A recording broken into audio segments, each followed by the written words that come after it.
మనం ఇప్పుడు లైవ్ లోకి వచ్చింది చౌక ధరల వ్యాపారస్తుల గురించి. అంటే ప్రభుత్వం నిర్వహించిన భారతదేశం మొత్తం గత కాంగ్రెస్ ప్రభుత్వంలో ఏర్పాటు చేయబడినటువంటి రేషన్ షాప్ డీలర్ల గురించి ఈరోజు 2-3 విషయాలు మీ ముందు షేర్ చేస్తున్నాను. అలాగే రేషన్ డీలర్లకు అందరికి కూడా తెలవాలని ఈ విషయం కాంగ్రెస్ పార్టీ తరఫు నుంచి కాంగ్రెస్ అధికార ప్రతినిధిగా మీ అందరికీ సపోర్ట్ ఉండడం కోసం కాంగ్రెస్ పార్టీ మీకు ఎల్లప్పుడూ మీ వెన్నంటే ఉంటదని తెలియజేయడం కోసం ఈ వీడియో, ఈ ఫేస్బుక్ లైవ్. సోదరులారా, అధైర్యపడకండి. తెలంగాణలో 17,000 మంది రేషన్ డీలర్లు ఉన్నారు. గతంలో ఎన్నోసార్లు నేను రేషన్ డీలర్ల పక్షాన తెలంగాణ వచ్చిన తర్వాత మా బతుకులు మారుతాయనుకున్నా ఎన్నో రకాలుగా ఎన్నో వర్గాల ప్రజలు ఇబ్బంది పడుతున్నట్టే అందులో అట్టడుగుకి వెళ్ళిపోయినటువంటి రేషన్ డీలర్లు. వీళ్ళ గురించి గతంలో చాలా అపవాదులు వచ్చినాయి, ఎన్నెన్నో మాట్లాడారు. కానీ ఈ రోజు రేషన్ డీలర్ల బతుకు ఎట్లా ఉందంటే చావలేక, బతకలేక, చెప్పుకోలేక, మింగలేక, కుటుంబాన్ని పోషించలేక, నడి రోడ్డు మీద బతకలేక, రేషన్ షాపులు ఎత్తేయలేక, అవమానాలు భరించలేక పరిస్థితి చాలా ఘోరంగా ఉంది. కాబట్టి వాళ్ళ గురించి ప్రభుత్వం ఆలోచించాలి కదా. ఈరోజు సంబరాలు జరుపుకుంటున్నటువంటి టీఆర్ఎస్ ప్రభుత్వము 21 రోజులు తెలంగాణలో తెలంగాణ ప్రభుత్వం చేసినటువంటి గొప్ప గొప్ప పనుల గురించి 200 కోట్లు ఖర్చు పెట్టి ఈరోజు సెలబ్రేషన్ చేస్తున్నారు కదా. మరి అందులో భాగంగా రేషన్ డీలర్లు గుర్తు రాలేదా? అంటే అన్ని సబ్బండ వర్గాలు కలిసి ఆనాడు పోరాటం చేస్తే తెలంగాణ వచ్చింది కదా. అందులో ప్రభుత్వం రికగ్నైజ్ చేసినటువంటి రేషన్ డీలర్లు గుర్తు రాలేదా? మనం చూసినాం 2018 ఎన్నికలకు ముందు కేసీఆర్ అంటే 2013లో కాంగ్రెస్ ఇచ్చినటువంటి కమిషన్ 70 రూపాయలు, ఆ రోజున్న 20 రూపాయలని 70 రూపాయలుగా కాంగ్రెస్ పార్టీ అధికారంలో ఉన్నప్పుడు రేషన్ డీలర్లకి కమిషన్, క్వింటాల్కి కమిషన్ ఇస్తే కేంద్రంలో అధికారంలో వచ్చిన తర్వాత బీజేపీ ప్రభుత్వం 2016 వరకు దిక్కు లేకుండా దాన్ని ఏమాత్రం కూడా వీళ్లకు అనుకూలంగా 70 రూపాయలను మార్చకుండా 2016 వరకు నాంచింది. సరే, కాంగ్రెస్ తీసుకొచ్చినటువంటి జీవోని 2016లోనో ఎప్పుడో మొదలు పెట్టింది. మరి రాష్ట్ర ప్రభుత్వం 2018 వరకు దాన్ని అంటే కోటాలకు తీసుకోకుండా వాళ్ళని ఇబ్బంది పెడుతూనే ఉంది. 2018 ఎన్నికలకు ముందు 70 రూపాయలు పెంచి వాళ్ళ కమిషన్. ఈ రోజు రేషన్ డీలర్లకి ఒకే ఒక వస్తువు, హైదరాబాద్లో మహా అయితే 5 కేజీల గోధుమలు కూడా ఇస్తుండొచ్చు, మిగతాయి ప్రతి మనిషికి 6 కేజీల తెల్ల రేషన్ కార్డు ఉన్నటువంటి వాళ్ళకు, అర్హులైన వాళ్ళకి 6 కేజీల బియ్యం ఇస్తుంది. కేంద్రం 5, రాష్ట్రం 1 కేజీ కలిపి ఇస్తుంది. మరి ఇచ్చినంత మాత్రాన ఈ రోజు ఏమేమైపోతుంది? గత ప్రభుత్వంలో కాంగ్రెస్ ప్రభుత్వంలో ఎన్నో రకాల వస్తువులను ఇస్తుండే, సబ్బుతో, నూనెతో, ఉప్పుతో, పప్పుతో, చింతపండుతో మొదలు పెట్టుకొని అన్ని రకాల వస్తువులు 180 రూపాయలకే ఇస్తుండే. అటు రేషన్ డీలర్ సంతోషంగా ఉంటుండే, సామాన్య దిగువ తరగతి ప్రజలు సంతోషంగా ఉంటుండే. మరి మనం కోరుకొని తెచ్చుకున్న తెలంగాణలో కేంద్రంలో ఎక్కడ కూడా సుఖ సంతోషాలతో లేనటువంటి డీలర్లే కాదు, దిగువ స్థాయి ప్రజలు కూడా, పేద ప్రజలు కూడా. ఇది వైట్ రేషన్ కార్డు అంటేనే పేదల కోసం. మరి కొట్లాడి రేషన్ డీలర్ 2018 ఎన్నికలకు ముందు కూడా ఒక 21 డిమాండ్లతో ప్రభుత్వం ముందు పెట్టిండ్రు. నాంచి వాళ్ళు డిమాండ్లు చేసిండ్రు, ధర్నాలు చేసిండ్రు, అన్ని చేసిండ్రు. నాంచి ఇక ఈటల రాజేందర్ ఉన్నప్పుడు, సివిల్ సప్లై మినిస్టర్ ఉన్నప్పుడు కేసీఆర్ దగ్గరికి ఫైల్ తీసుకొని పోతే ఇగో వచ్చే తెలంగాణ, అగొచ్చే తెలంగాణ అన్నట్టు ఆ రోజుల్లో అదే సేమ్ ఇష్యూ కేసీఆర్ ఫైల్ పక్కకు పెట్టేయడం, రేషన్ డీలర్లను పట్టించుకోకపోవడం. 17,000 మంది ఉన్నటువంటి రేషన్ డీలర్లు, ఒక్కొక్క రేషన్ డీలర్కి సుమారుగా ఒక 500 కార్డులో, 200 కార్డులో, 1000 కార్డులో ఉంటాయి అనుకుందాం. మరి అంతమందిని ప్రభావితం చేసే మీరే ఓటు బ్యాంక్ కోసం అన్ని వర్గాల ప్రజల్ని వాడుకుంటారు కదా. ఆ రేషన్ డీలర్ల దగ్గరికి వచ్చే పేద ప్రజలు, రేషన్ కార్డు మీద రేషన్ హోల్డర్లు, మరి వాళ్ళ కుటుంబ సభ్యులతో కలుపుకొని వేలాది లక్షలాది మంది పేద ప్రజలు వస్తారు కదా. ఆ పేద ప్రజల ఓటు బ్యాంకు నడుపుకొనే కదా నువ్వు ఈరోజు రాజ్యం వెళ్తున్న కేసీఆర్. మరి వాళ్ళ కోరికలు చిన్న డిమాండ్, అందులో కోట్ల రూపాయలు కాదు, వాళ్ళకి నెల లక్షల రూపాయలు ఇమ్మని కాదు. మరి మీరిస్తున్న గోదాం నుంచి సరఫరా చేస్తున్నటువంటి బస్తాకి, క్వింటాల్కి 2 నుంచి 3 కేజీలు వాళ్ళకు తరుగు వస్తుంది. అంటే తక్కువ వస్తుంది, 47 కేజీలు, 48 కేజీలు. మళ్ళీ సివిల్ సప్లై వాళ్ళు వచ్చి, విజిలెన్స్ వాళ్ళు వచ్చి వీళ్ళకి చెకింగ్ చేసి ఆ 2 కేజీల మీద కేసులు బుక్ చేస్తారు. మరి అదేదో గోదాం నుంచి చెక్ చేసి పంపిస్తే ఈ క్వింటాల్కి తేడా రాదు. ఆ గోదాంలలో అమ్ముకున్నాడు ధనికుడు అవుతున్నాడు, రేషన్ డీలర్ల మీద కేసులు అవుతున్నాయి. ఈ అసలే అరాకొరాగా బతుకుతున్నటువంటి వీళ్ళకు మళ్ళా ఇంకోటి వచ్చి వాళ్ళ నెత్తి మీద పిడుగుపడ్డట్టు ఇదో రకమైనటువంటి బాధ, వాళ్ళు తట్టుకోలేని పరిస్థితి. ఆ 21 డిమాండ్లు కూడా 2018 నుంచి మళ్ళీ ఎన్నికలు వస్తున్నాయి. ఇప్పుడు ఎన్నికల ప్రచారానికి ఓ అమ్మ దిగుతున్నారు వీళ్ళు. మరి ఇప్పుడన్నా కనీసం వాళ్ళ డిమాండ్లు తీర్చమని వాళ్ళు ఈరోజు రేపో మాపో మరి ధర్నాకు దిగబోతున్నారు రేషన్ డీలర్లందరూ.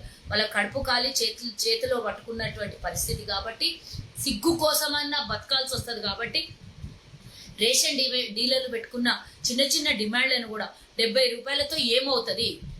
70 రూపాయలతో ఏమవుతుంది? వాళ్ళు గౌరవ వేతనం ఇమ్మంటున్నారు. ఎవరైనా రేషన్ డీలర్ చనిపోతే అందరికీ ప్రభుత్వ ఉద్యోగస్తులకు వర్తించినట్టు ఇది కూడా ప్రభుత్వానికి సంబంధించినటువంటి డీలరే కదా. వాళ్ళకి కనీసం ఇన్సూరెన్స్ లేదు.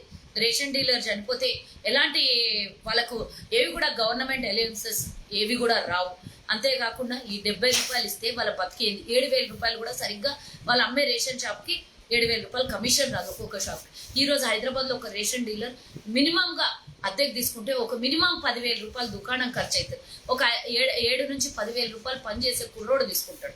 మరి ఇవన్నీ భారాలు ఎక్కడి నుంచి? వాళ్ళకు మా అయితే 7,000 8,000 కమిషన్ వస్తుంటే వాళ్ళ చేతుల నుంచి ప్రతి నెల ఎక్కడి నుంచి పెట్టుకోవాలి? పోనీ మీరు అనొచ్చు వదిలేసేయండి మీరు అని అనొచ్చు. కానీ ఇన్నాళ్ళు దాని మీదే బతుకు సారించినటువంటి వీళ్ళు ఇప్పుడు సడన్ గా వాళ్ళు తీసేసుకోవాలి అని అంటే ఏంటి పరిస్థితి? ఇది ఒక్కటే రాష్ట్రం నిర్ణయించేది కాదు. నువ్వు తీసుకొని పోయి ఎవరికో అప్పచెప్పాలి అనే ప్రయత్నం చేస్తున్న కేసీఆర్ రేషన్ డీలర్లను 17,000 మందిని ఈరోజు కొలాప్స్ చేసే ప్రయత్నంలో ఉన్నటువంటి కేసీఆర్ ఇది కూడా తన కోటాలకు వస్తే కథం పట్టియాలని చూస్తున్న కేసీఆర్. కానీ అది పప్పులు ఉడకవు. ఎందుకంటే ఇది రేషన్ అనేది కేంద్ర ప్రభుత్వం నిర్ణయించేది, రాష్ట్ర ప్రభుత్వాల చేతిలో ఏముండదు. రేషన్ డీలర్లకు అధైర్యపడవద్దని మేము కాంగ్రెస్ పార్టీ తరఫు నుంచి మేము విన్నవించుకుంటున్నాం. మీకు ధైర్యంగా ఉండడానికి మేము ధైర్యం చెప్తున్నాం. కాంగ్రెస్ ప్రభుత్వం వస్తే మీరు పెట్టినటువంటి తెలంగాణలో ప్రభుత్వం రాగానే మీరు పెట్టినటువంటి డిమాండ్లన్నింటినీ కూడా, ఎందుకంటే మీరు అడిగినాయి పెద్ద పెద్ద వేతనాలు, పెద్ద పెద్ద సవరణలు కాదు, పెద్ద పెద్ద డిమాండ్లు కూడా కాదు, చిన్న చిన్నవి. రూరల్లో ఉన్న వాళ్ళకు 25 నుంచి 30,000 వాళ్ళ గౌరవ వేతనం ఏంటంటే 7,000 నుంచి ఒరిగేది లేదు, సచ్చేది లేదు. మళ్ళీ కరెంటు బిల్లు వచ్చే వాళ్ళకి మామూళ్ళకి వచ్చే వాళ్ళు వస్తూనే ఉంటారు. ఆఫీసర్లు తగుదనమ్మా అని అంతో కమిషన్ల కోసం ఏదో చందాల కోసం బయట వాళ్ళు వస్తూనే ఉంటారు. మరి ఇవన్నీ తట్టుకొని ఒక చిన్న రేషన్ డీలర్ బతకాలంటే ఈరోజు కష్టంగా ఉంది.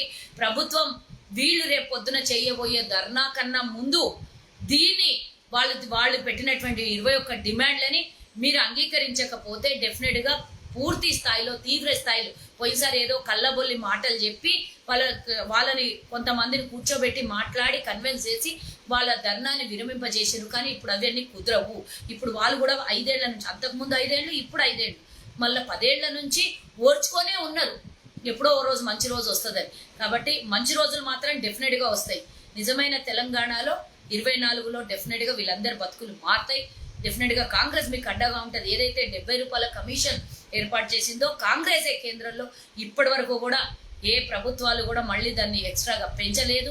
మీరు చూడండి, ఛత్తీస్గఢ్లో 180 రూపాయలు కమిషన్ ఇస్తున్నాం క్వింటాల్కి. మరి మీకేం మాయరోగం? ధనిక రాష్ట్రము, తెలంగాణ దేశానికే ఆదర్శం అని చెప్పుకుంటున్న ముఖ్యమంత్రి మీకేం రోగం మాయరోగం ఇవ్వడానికి? ఇవ్వచ్చు కదా, ఇంకో 20-30 రూపాయలు పెంచవచ్చు కదా. లేదు, వీళ్ళకు గౌరవ వేతనం కింద సిటీలో వాళ్ళకి దుకాణంకి నేను ఇందాకనే చెప్పిన కదా ఖర్చు అవుతున్నాయి. మరి వాళ్ళకు 35 నుంచి 40,000 వరకు గౌరవ వేతనం ఇవ్వండి. వాళ్ళకి ఇన్సూరెన్సులు పెట్టండి. వాళ్ళు చనిపోయిన తర్వాత వాళ్ళకు 25,000 రూపాయలు ఇమీడియట్గా చావు ఖర్చుల కోసం ఇవ్వండి. ఈ చిన్న చిన్న కోరికలు వాళ్ళు అడిగారు. ఇవి కూడా ప్రభుత్వం నెరవేర్చకపోతే వాళ్ళు ఎందుకు భాగస్వాములై పనిచేయాలి? పనిచేయనీయకుండా ఉండడానికి చేయించకుండా ఉండి వాళ్ళని తీసేద్దాము అని అంటే అవన్నీ కుదరని విషయాలు. కాబట్టి మనం చూసినాం 2018 ఎన్నికలకు ముందు గజ్వేల్లో ఒక రేషన్ డీలర్ కిరోసిన్ పోసుకొని కాల్చుకున్నటువంటి స్థితి మనం చూసినాం. యశోదాలో 20 రోజులు ఉండే. నేను కూడా అక్కడికి వెళ్ళి వాళ్ళని పరామర్శించడం జరిగింది. కాంగ్రెస్ పార్టీ తరఫు నుంచి అందరము ఆసుపత్రికి వెళ్ళి పరామర్శించడం కూడా జరిగింది ఆ రోజు. కాబట్టి ఆ రోజు ఆ అఘాయిత్యం చేసినటువంటి ఆ కుటుంబం ఈరోజు నడి రోడ్డు మీద పడ్డారు. ప్రభుత్వం ఏ విధంగా కూడా వాళ్ళని ఆదుకోలేదు.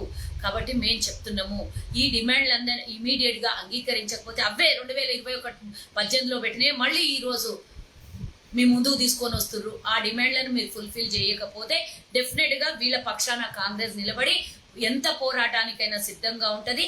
డెఫినెట్ గా ప్రభుత్వం మీద కాంగ్రెస్ పార్టీ పోరాటం చేస్తుంది. వాళ్ళు న్యాయమైన కోరికలు కోరుతున్నారు. ఆ న్యాయమైన కోరికలు తీర్చకపోతే గనుక డెఫినెట్ గా ప్రభుత్వాన్ని కూల్చే పరిస్థితి వస్తుంది అనేది హెచ్చరిస్తున్నాం. ఈ రోజు డీలర్లందరూ రేపో ఎల్లుండో చేయబోయే సమ్మెలకి కాంగ్రెస్ పార్టీ పూర్తి మద్దతు తెలుపుతోంది. మీకు అండగా ఆనాడు ఉన్నది, ఈ రోజు ఉంటది, రేపు వచ్చే కాలంలో కేంద్రంలో రాష్ట్రంలో కాంగ్రెస్ అధికారంలోకి వస్తుంది. డెఫినెట్ గా మీకు అందరికీ చల్లగా చూసేదే కాంగ్రెస్ పార్టీ, అందరికీ అభయస్థంగా పనిచేసేదే కాంగ్రెస్ పార్టీ. కాబట్టి మీరు ఎవరు అదేలే పడొద్దు. మీ చిన్న చిన్న కోరికల్ని కూడా ప్రభుత్వం నెరవేర్చి తీరాల్సిందే. డెఫినెట్ గా మీ అందరి పక్షాన మేముంటామని తెలియజేస్తూ తెలంగాణ కాంగ్రెస్ పార్టీ అధికార ప్రతినిధిగా కల్వ సుజాత మీ అందరికీ సహకరిస్తుంది, మీతో పాటు ఉంటుంది. కాంగ్రెస్ పార్టీ మీ అందరికీ వెన్నంటే ఉంటుందని తెలియజేస్తుంది. హాయ్ ఫ్రెండ్స్, మా టుడే టుమారో యూట్యూబ్ ఛానల్ చూస్తున్నందుకు చాలా థ్యాంక్స్. మరిన్ని లేటెస్ట్ వీడియోస్ కోసం వెంటనే సబ్స్క్రైబ్ చేయండి. అలాగే ఈ బెల్ని కూడా రింగ్ చేసేయండి. మా నోటిఫికేషన్స్ అన్ని మీ మొబైల్లో వస్తాయి. అలాగే మా వీడియోస్ మీకు నచ్చితే లైక్ చేయండి, షేర్ చేయండి, నచ్చకపోతే కామెంట్ చేయండి.